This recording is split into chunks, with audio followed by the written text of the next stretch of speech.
E aí pessoal, beleza? Sou o professor Flávio, professor de Geografia. Hoje a gente vai falar um pouquinho do capítulo 6, um capítulo novo, tá? Sobre o relevo brasileiro. Antes de mais nada, é importante falar o que é relevo, o que significa relevo. Relevo é a descrição da estrutura de uma paisagem, que pode ser tanto no emerso, ou seja, na nossa parte que não temos oceano, quanto na parte submersa, que é a crosta oceânica, tá certo? Então a gente tem relevos nesses dois níveis, o nível que está acima aí do oceano e abaixo do oceano. A gente vai falar do relevo brasileiro com relação ao relevo que está fora do oceano, tá? É a nossa região costeira, né? A nossa região continental. Essa área continental ela é constituída por três tipos de relevos diferentes. A gente tem os planaltos, a gente tem as depressões e a gente tem no meio, né, as planícies. No Brasil a gente não tem montanha devido ao relevo ser muito antigo, tá certo?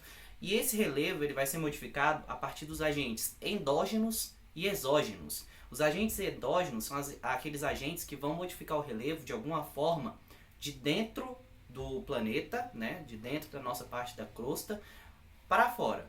Por exemplo, os vulcanismos, as placas tectônicas, elas vão fazer com que o nosso relevo seja modificado a partir de movimentos internos. Já os agentes endógenos, exógenos, quer dizer, eles estão fora do nosso relevo.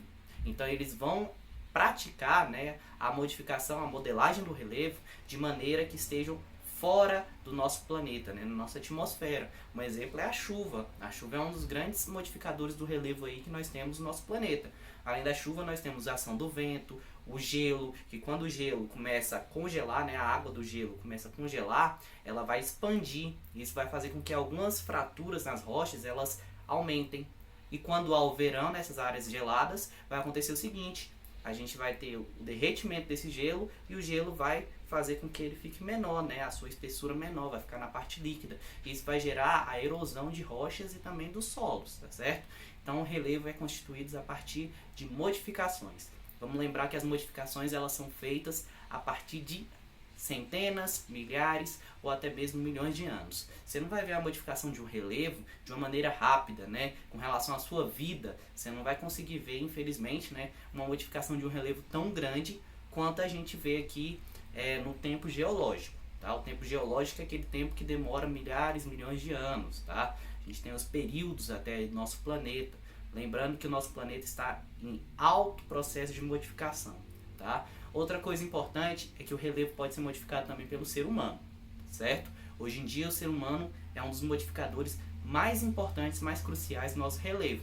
Por exemplo, lá em Minas Gerais, né, o Brasil ele é muito rico em alguns minérios. Em Minas Gerais nós temos uma grande quantidade de extração de minerais. Essa extração de minerais faz com que algumas serras, alguns morros que existem lá em Minas Gerais, eles sejam rebaixados para pegar o nosso material valioso, né, que a gente quer na nossa economia, tá? Lembrando sempre que o ser humano está modificando a paisagem para ganhar o lucro, tá? O bem capital. Então sempre a gente vai ter essa diversidade de economia, tá?